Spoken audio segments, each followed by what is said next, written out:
에스라서 4장 1절부터 6절까지 말씀 한 절씩 교독하시고 마지막 절 함께 읽도록 하겠습니다. 읽겠습니다. 사로잡혔던 자들의 자손이 이스라엘의 하나님 여호와의 성전을 건축한다 함을 유다와 베냐민의 대적이 듣고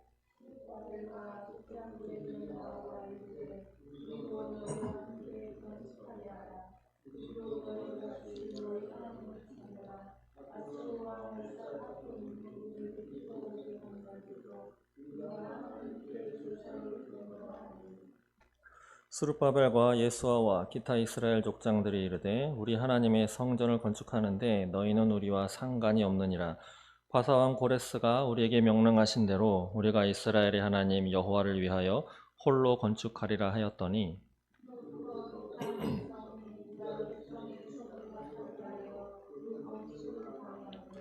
바사왕 고레스의 시대부터 바사왕 다리오가 즉위할 때까지 관리들에게 뇌물을 주어 그 계획을 막았으며 또 아하스웨로가 즉위할 때에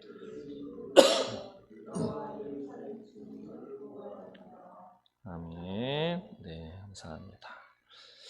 오늘 제목 이렇게 잡았습니다. 하나님의 일에도 사단의 방해는 언제나 있다입니다.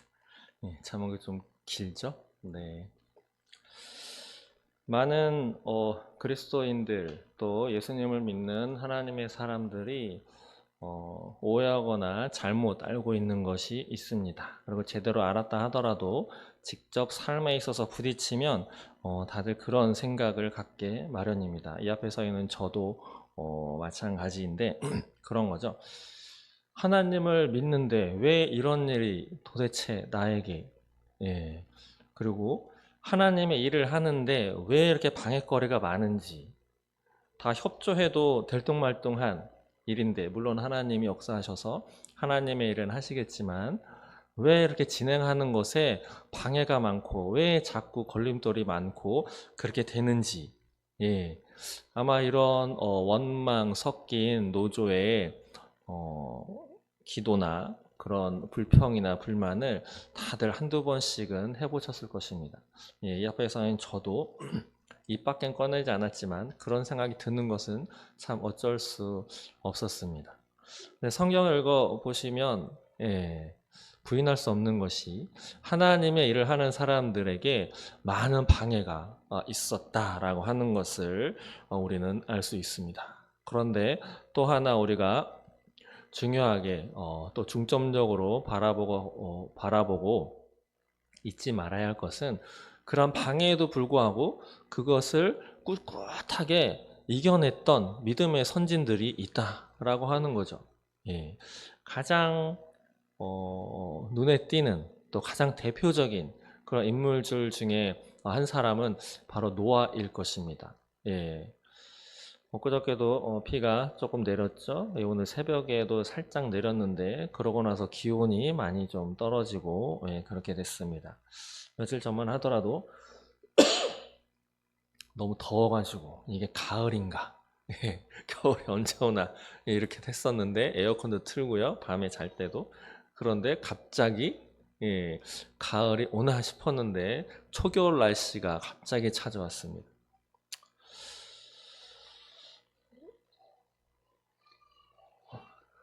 뭔 얘기를 하려다가 이 날씨 얘기를 했는지 그 얘기를 하려고 그랬군요. 네. 노아 이야기. 노아는 비를 본 적이 한 번도 없었죠. 그리고 노아의 가족도 노아의 옆에 친구들도 아무도 비가 무언지 본 적이 없습니다. 혹시 홀로그램을 직접 보신 적 있으세요? 홀로그램 뭔지는 아시죠? 홀로그램. 우리가 이런 입체적인 그냥 화면 평면에 나와 있는 화면 말고 완전히 3D 입체로 돼가지고 여기에 공중에 이렇게 진짜 있는 것처럼 손으로 하면 그냥 지나가는데 사람이 나와서 이야기도 하고 소리도 들리고 아마 시대가 몇 년만 지나면 다들 그 홀로그램이 나오는 그런 기기나 이런 것들을 다 차고 다니게 되실 것입니다. 근데 지금 설명할 길이 없죠. 직접 영화에선 보셨지만 직접 그것이 어떻게 구동이 되고 이게 도대체 무슨 물건인지 예 그럴 때에 홀로그램이라는 게 나올 거야. 조선시대 사람에게 홀로그램이라는 게 나올 거야. 라고 하는 것을 설명하려면 이게 쉽지가 않은 거죠. 노아 시대 때 하나님이 비로 내가 심판을 할 거야. 방주를 지어라. 그 당시에 사람들이 얼마나 많이 놀리고 얼마나 많이 핍박 아닌 핍박을 하고 얼마나 많이 비아냥을 거렸을까요? 그것도 하루 이틀도 아니고 1년, 2년도 아니고 짧게는 120년 또 어느 신학자 주석가에 의하면 그거보다 훨씬 더 긴 시간을 그것도 산 꼭대기에서 나무를 캐다가 앞뒤로 역청을 바르고 그것을 또 자르고 붙이고 해가지고 하나님이 명령하신 그 방주를 짓게 되는데 그렇게 100년이 넘는 시간 동안 그런 방해도 있었고 비아냥도 있었는데도 불구하고 노아는 그것을 완성을 했습니다. 그 결과 구원의 조상이 되었죠. 그리고 자신의 가족을 구원을 했습니다. 비가 왔을 때 다른 사람들도 어쩌면 와 진짜 비가 오네? 나도 방주에 들어가야 되겠다라고 헐레벌떡 뛰어왔을지 모릅니다. 근데 만약에 그들이 들어왔을 때 노아가 문을 닫으려고 했다면 개 중에 한 사람이라도 방주로 비집고 들어온 사람이 있을 것입니다. 근데 성경을 보시면 아시겠지만 그 문을 누가 닫았죠? 하나님이 닫았습니다. 하나님이 닫았기 때문에 그 누구도 그 안에 들어올 수가 없었어요. 그 결과 나머지는 싹 다 생매장이 되었습니다. 사람뿐 아니라 동물들 몽땅 다 죽어버렸죠. 노아와 그 가족만 구원을 받았습니다. 그런 것이죠. 방해가 아무리 있다 하더라도 그것을 예수님 말씀대로 끝까지 견디는 자가 구원을 얻으리라. 믿으십니까? 예, 지금도 마찬가지일 것입니다. 지금도 수많은 방해와 수많은 그러한 어려움들이 우리 주변에 도처에 깔려 있습니다. 우리 자신의 가정생활 또 직장생활 뭐 이런 것 작게는 그런 것들에서부터 이 교회 또 그 전에 교회 또 선교의 경험이 있으신 우리 목사님 많이 겪으셨을 텐데 그런 거에 있어서도 내가 선교 나와가지고 다른 일도 아니고 하나님 당신의 일을 하러 이 타국까지 왔는데 왜 이렇게 어렵고 힘든 일만 나한테 있는 겁니까? 아마 많이 하셨을 것입니다. 그 누가 이해를 하겠습니까? 그러나 그것을 끝까지 견디고 그런 경험이 다들 있으실 것입니다. 그 이후에 주어진 하나님의 그 마음과 하나님의 그 은혜는 무엇으로도 설명할 수 없을 겁니다. 이런 것 같이 오늘 본문에 에스라가 쓴 오늘 기사에도 보시면 에스라는 성전을 건축하기 위해서 갔던 사람입니다. 그런데 성전은 누구 집인가요? 바로 하나님의 집입니다. 하나님의 집을 건축하러 갔는데 하나님이 도와주셔서 평탄하게 쫙 그 전에 솔로몬이 지었던 것보다 훨씬 더 대단하고 그런 성전을 지어도 부족할 판인데 왜냐하면 거의 70년 가까운 70년 넘는 시간 동안 포로 생활하다가 돌아왔다라고 하는 것은 그 긴 시간 내내 그래도 하나님에 대한 여호와 신앙을 버리지 않고 많은 핍박과 그런 것에도 꿋꿋이 견디고 어쩌면 돌아왔던 1차로 돌아왔던 그 5만여 명 되는 사람들 가운데에는 그 전에서 살던 때보다 포로기 이전보다 그때에 훨씬 더 떵떵거리고 잘 살았던 그런 사람들도 꽤 많았을 것입니다. 그런데 그것을 다 버리고 좋은 직장, 좋은 위치, 좋은 가문 이런 거 싹 다 버리고 아무것도 없는 그 고국 땅에 돌아와서 그것도 하나님의 집을 짓겠다라고 하는 그런 마음을 가지고 왔는데 그게 순탄하기는커녕 방해가 되어서 오늘 본문에 나오는 내용을 보시면 거의 16년 동안 중단되는 사태가 벌어졌습니다. 오늘 이 말씀을 한번 살펴보시면서 2024년도 우리의 삶에는 또 이 더생명교회를 비롯한 이 교회가 맞닥뜨리고 있는 우리 앞에 놓여 있는 그 어려움 속에 우리는 어떻게 어느 마음가짐으로 나아가야 하는지 한번 생각해 보시고 또 기도하면서 다짐하는 시간이 되었으면 좋겠습니다.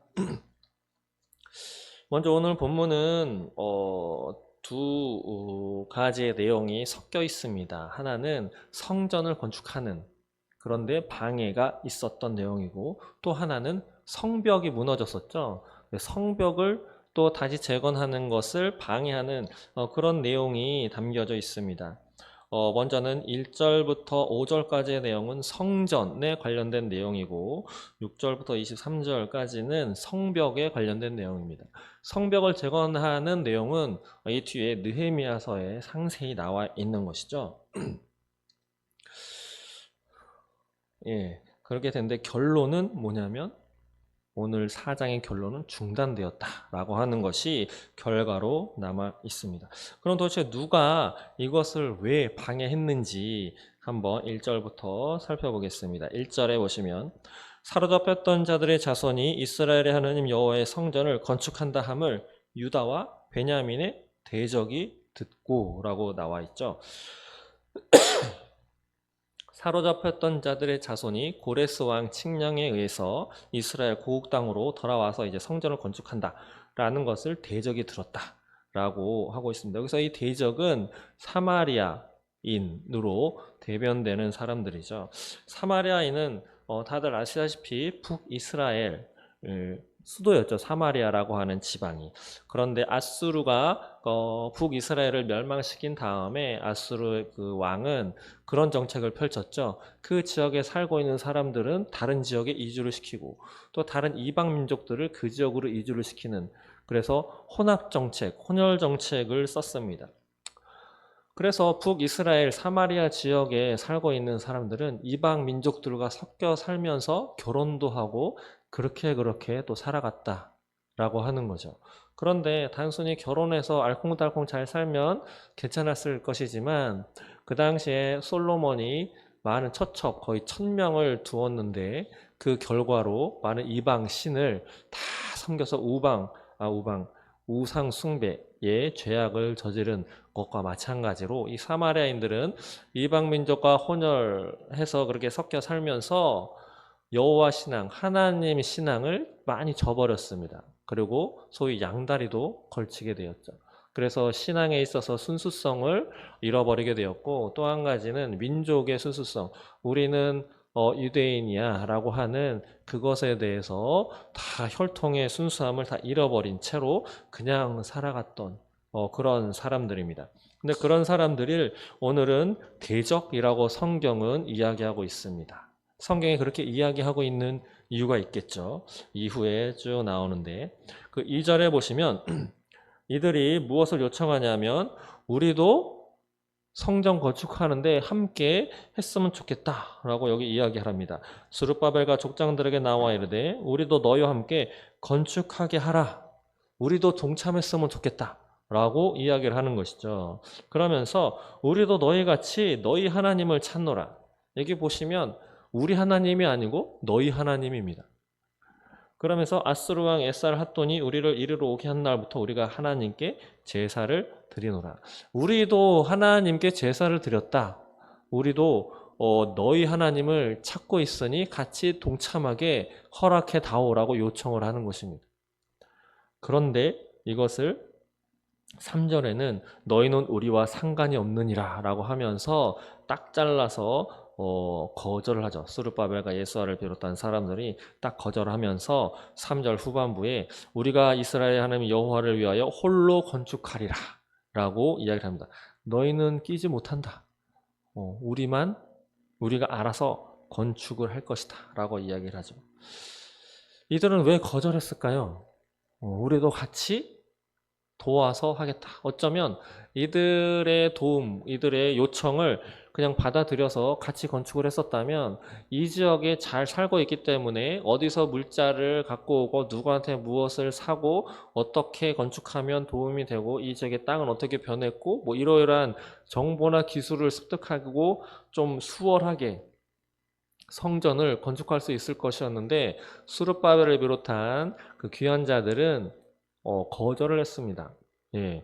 근데 그 이유가 좀 전에 읽었었던 2절을 자세히 보시면 알 수 있는 것이 우리도 하나님께 예배를 제사를 드렸다라고는 하는데 여기 보시면 너희 하나님이라고 하고 있습니다.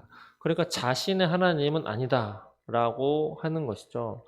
이 성경 말씀과 또 이들이 했었던 것을 바라보자면 이들이 우리도 성전을 함께 건축하게 해달라라고 요청했던 것은 겉으로 보기에는 그냥 좋게만 보이지만 속내는 좀 다르다라고 하는 것을 짐작할 수 있습니다. 그들의 속내는 무엇이었을까요?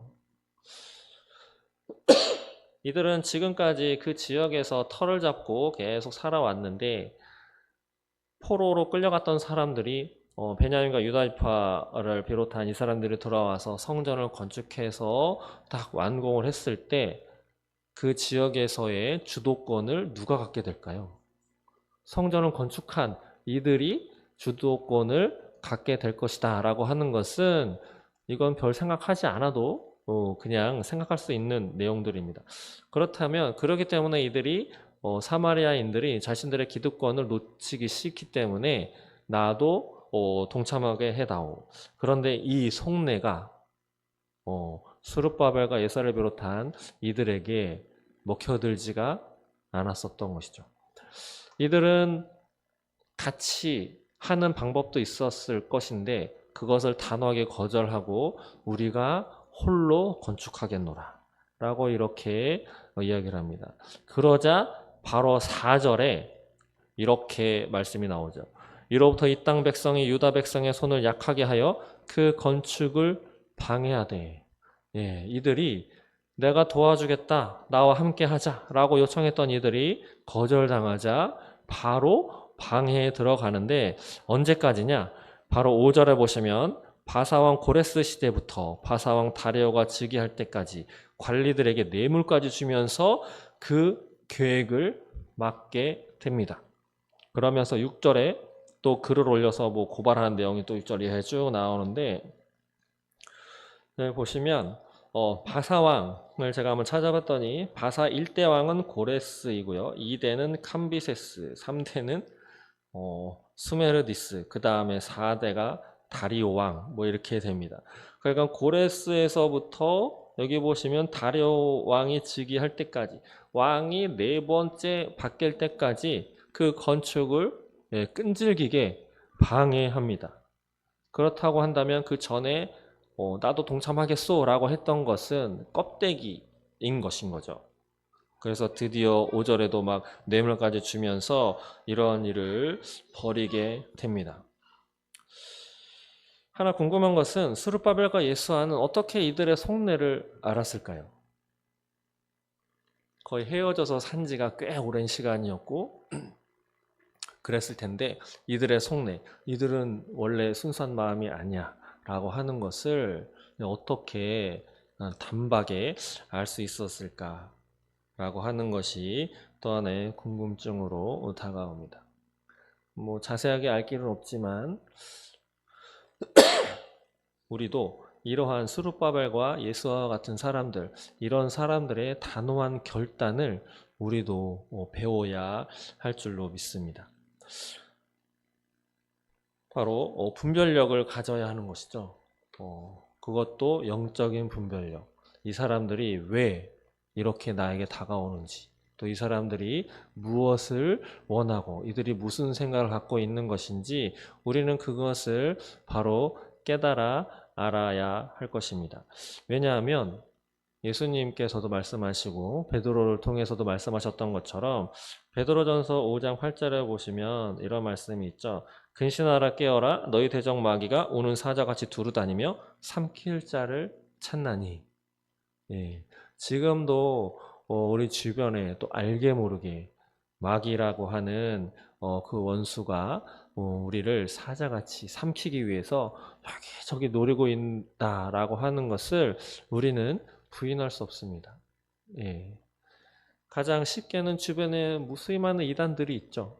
예. 제가 예배 때도 말씀드렸던 것처럼 저 밑에 지방에서는 신천지가 어느 장로교의 목사 찾아가가지고 거기서 간판을 서로 교환하면서 설교도 교류하고 뭐 이렇게 MOU를 체결하는 것을 버젓이 사진으로 찍어서 기사를 내는 그런 일들이 꽤 많은데 뭐 잡아먹히게 되는 것이죠.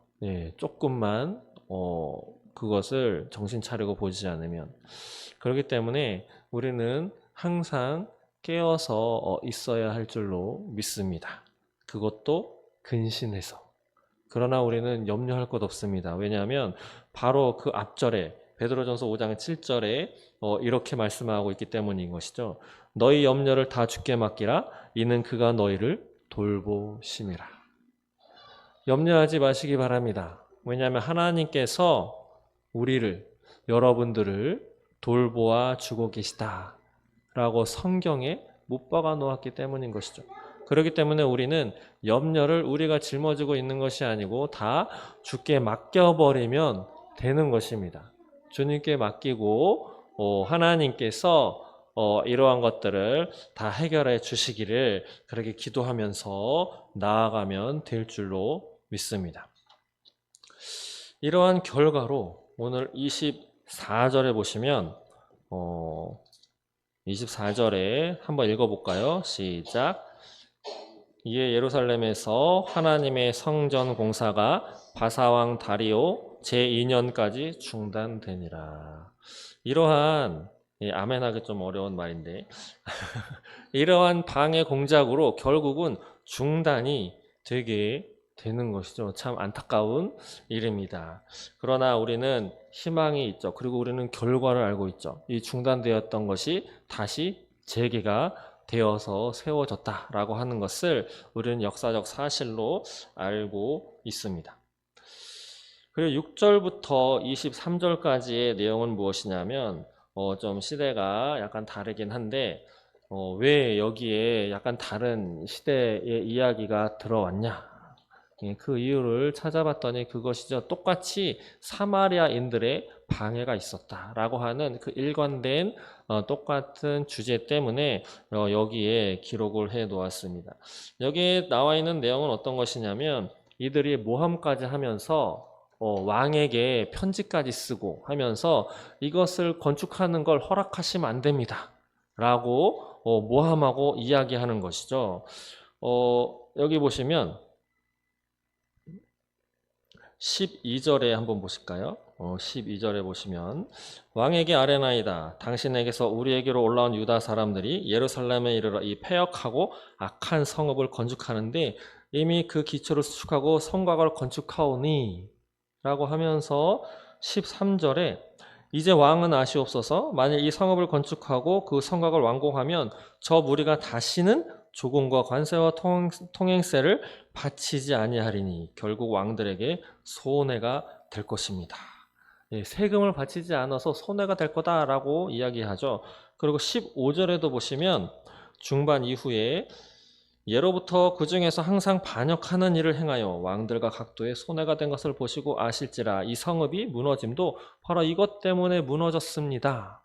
라고 고소를 해서 막 방해하는 일들이 쭉 나오게 됩니다.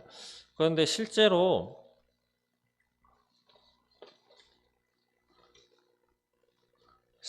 반역했던 사건들이 성경에 있습니다. 열왕기하 24장에 보시면 1절에는 여호야김이, 그리고 9절과 10절에는 여호야긴이, 그리고 20절에는 시드기야 왕이 바벨론 왕을 배반했다. 아수르를 배반했다라고 이렇게 기록이 되어 있습니다. 이러한 고소, 고발 때문에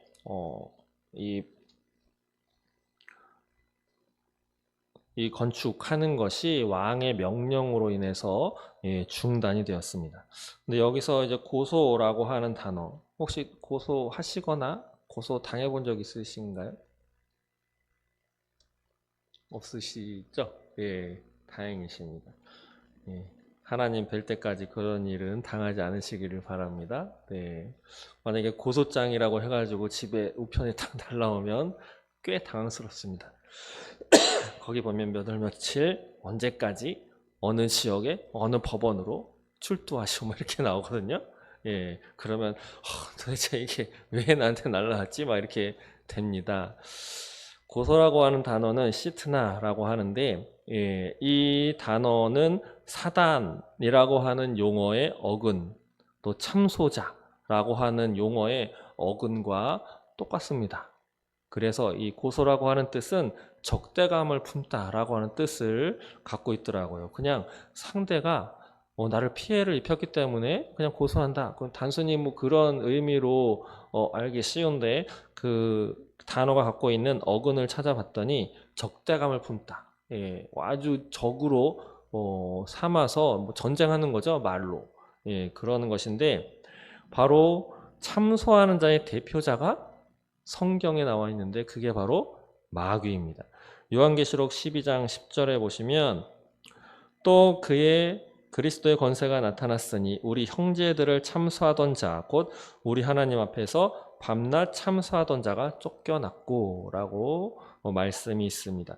결국은 우리를 참소하던 자 바로 사단 마귀는 쫓겨날 운명을 갖고 있습니다. 예.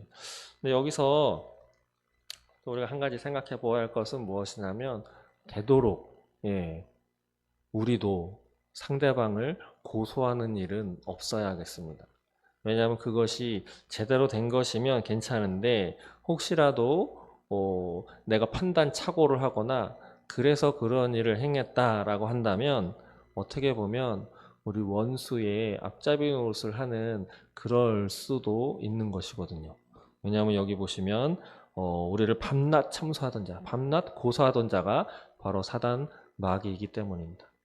세대가 마지막 때 말세라고 하죠. 그래서 지금 우리나라에도 그냥 지나갈 일을 고소로 다 넘어가는 것들이 너무도 많이 있습니다.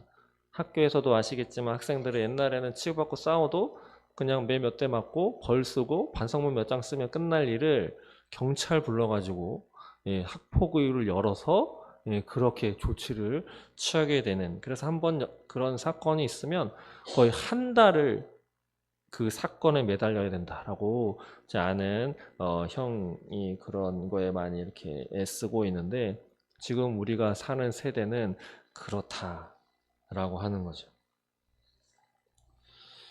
오늘 이 이야기를 보면서 하나님의 성전 건축과 또 성벽을 건축하는 일에 방해했던 그 세력들, 뭐 지금은 어디론가 사라져 버렸죠. 그러나 그 당시에는 얼마나 힘들었을까요? 포로 생활을 했다가 하나님 성전 건축하러 이렇게, 저희도 이렇게 더생명교회를 이 지상 3층에 이쪽으로 이렇게 해가지고 옮겨오는데 아마 마음이 완전히 햇살 반짝반짝반짝한 마음만은 아니셨을 것입니다. 예, 과연 거기는 어떨까? 뭐 예배 드리는 건 어떨까? 또 새로운 또 목사라고 하는 사람은 어떤 사람일까? 여러 가지 궁금증과, 근데 또 저도 마찬가지죠. 예, 새롭게 만나 뵙게 된 분들은 또 어떤 분일까? 여기서 예배 드릴 때는 어떤 적일까? 예, 지금 그냥 이렇게 하는 것도 마음이 그랬을 텐데 이 당시에 이들의 마음은, 어려움은 얼마나 많았을까요? 아마 우리가 상상하는 것 그 이상일 것입니다. 오늘 이 에스라 서의 이야기를 보면서 오늘 2024년도를 살아가는 우리들은 어떤 마음가짐과 어떤 또 목표를 가지고 또 어떻게 또 하나님의 일을 또 감당해야 나갈런지 한번 다짐해 보는 시간 가졌으면 좋겠습니다.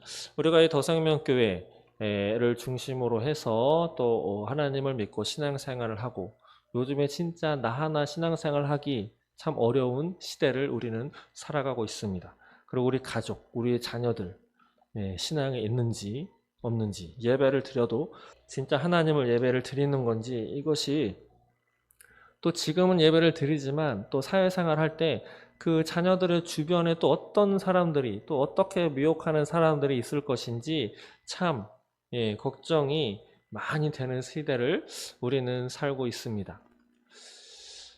한번 성경 말씀을 제가 찾아보았는데 마지막 때에는 어떤 모습이 나타날 것인지 디모데후서 3장 1절부터 5절까지의 말씀을 같이 한번 읽어봤으면 좋겠습니다. 앞에 제가 찾아놨으니까요. 함께 읽어보도록 하겠습니다. 읽겠습니다. 시작. 너는 이것을 알라. 말세에 고통하는 때가 이르러 사람들이 자기를 사랑하며 돈을 사랑하며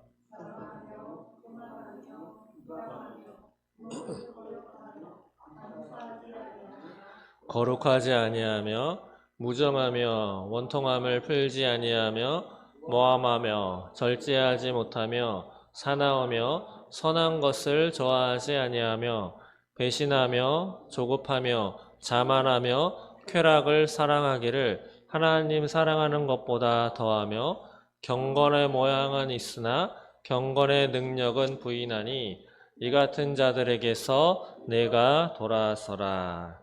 아멘. 예, 디모데에게 디모데 후서를 통해서 하시는 말씀인데 말세에 평안한 때가 오겠다라고 쓰여 있지 않습니다. 죄송한데 뭐라고 쓰여 있죠? 고통하는 때가 이르러라고 되어 있어요. 네, 고통하는 때. 말세는 평안한 때가 아니라고 쓰여 있습니다. 고통하는 때.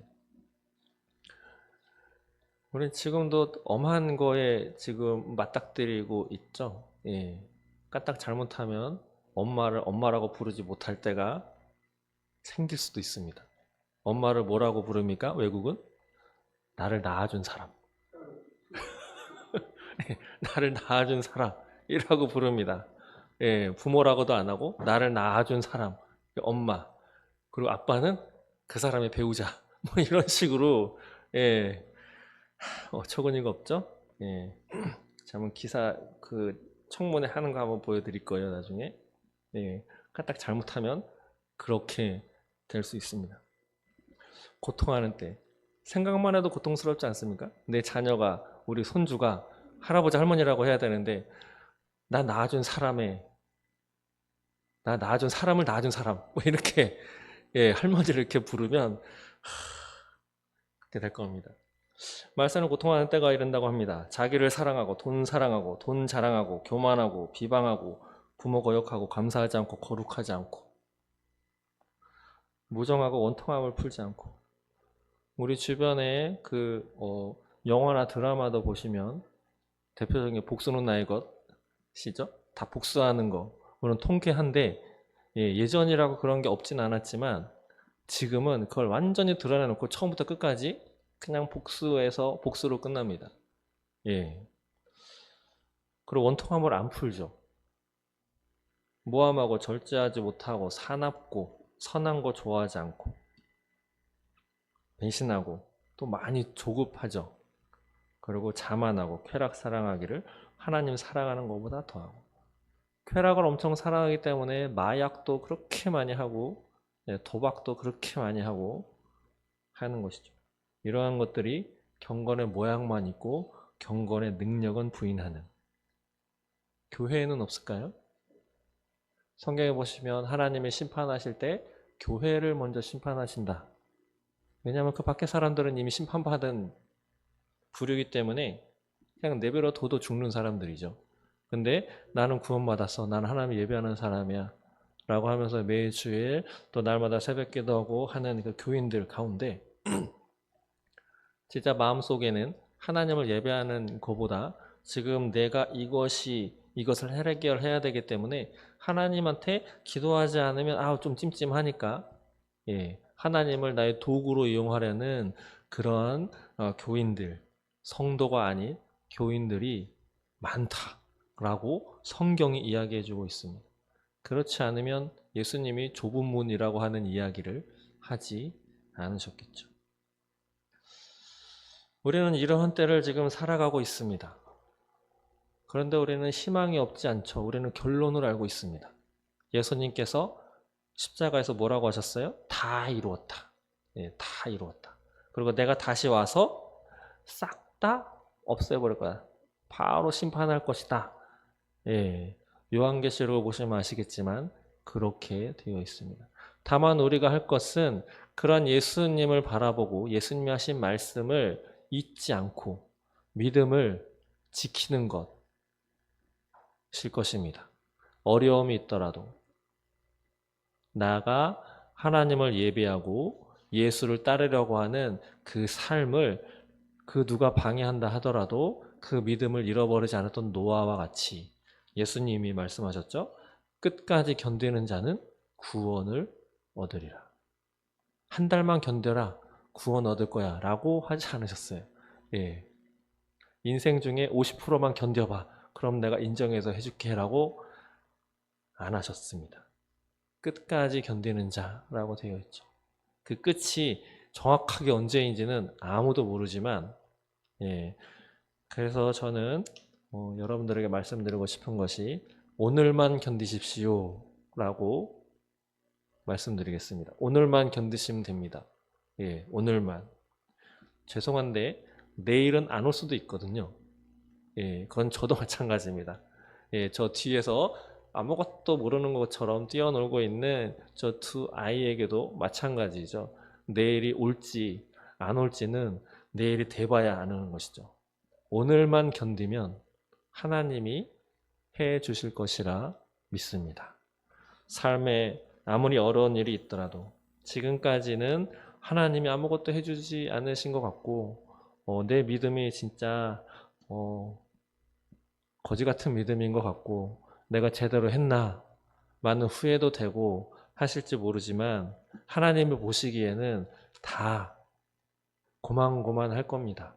예. 하나님이 원하시는 건 지금이죠. 지금 네가 나를 믿느냐? 지금 네가 나를 믿느냐? 지금 내가 나를 사랑하느냐? 예, 예수님께서 다시 살아나셔서 베드로에게 아무것도 묻지 않으시고 네가 나를 사랑하느냐? 베드로처럼 예수님을 저주하고 떠나보신 적은 없죠. 예, 저도 그런 적은 없습니다. 근데 그랬던 베드로도 예수님께서 아무것도 묻지 않으시고 어쩌면 베드로도 가룟 유다처럼 자살을 했으면 그런 기회는 없었을 것이죠.